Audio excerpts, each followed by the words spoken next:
ces mannequins. Ce sont des gens qui portent que le noir. Le noir, le diable s'habille en noir. Remarquez, parce que c'est le noir, c'est la couleur des artistes, des hommes et des petites femmes, des petites jeunes filles des magasins. Que le noir, c'est comme un uniforme. Le diable s'habille en noir, le diable s'habille en Prada, le grand magasin Prada, marqué en noir ici. Prada à droite, elle est toute en noir. C'est Prada à droite, Armani Exchange à gauche, Dîner de Luca pour les cafés, les cappuccinos, les croissants français, très bien. Très bien. Aussi Converse à côté, j'aime bien Converse, c'est un mur de sneakers, comme une pièce d'art. Levi's, Lacoste, un peu de tout dans ce quartier pour le shopping.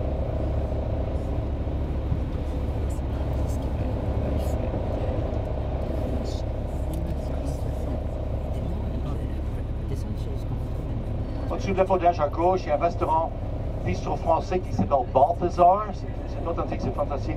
Beaucoup de gens de maison de mode aiment y manger, comme Madame Anna Wintour de Vogue Magazine, éditeur de Vogue Magazine. Aussi Nicole Kidman, Tony Goodman, Grace Coddington.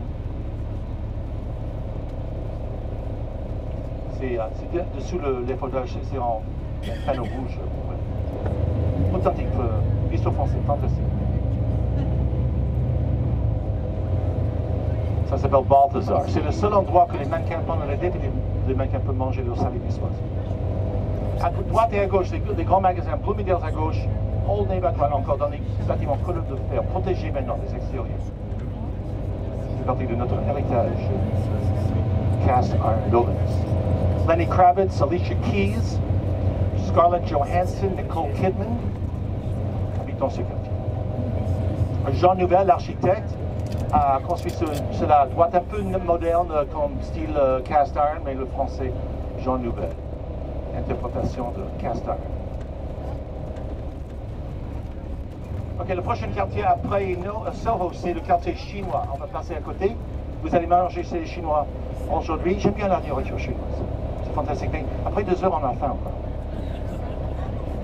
Il y a une centaine de restaurants dans le quartier chinois, visités chaque jour par les habitants, par les Chinois, par les touristes et par les inspecteurs du département de santé.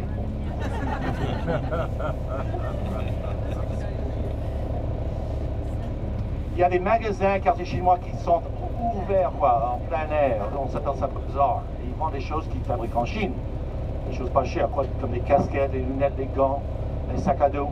Et il y a toujours des petits boutiques derrière qui vendent des choses contrefaçon. Alors il faut aller acheter votre bourse de Gucci avant que la police arrive.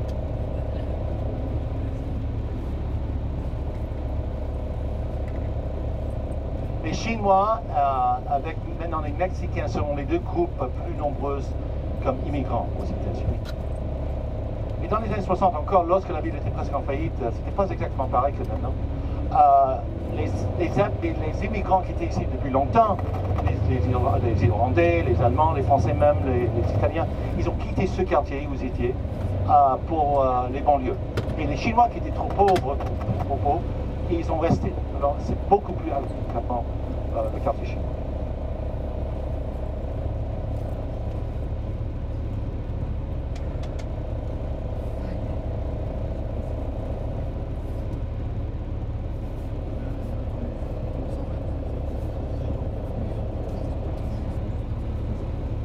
Si vous voulez descendre le bus pour faire tatouage, c'est dans ce quartier. Petit souvenir de New York. Permanent.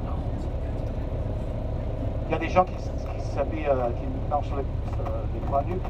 Ça ressemble à la système. Et ça, c'est des jeunes filles.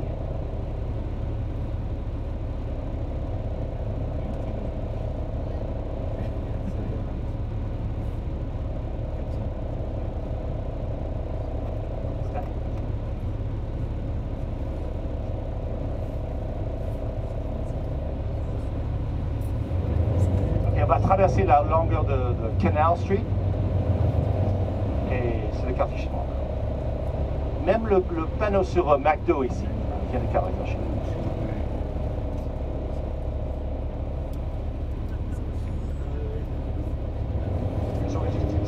Straight up to the map.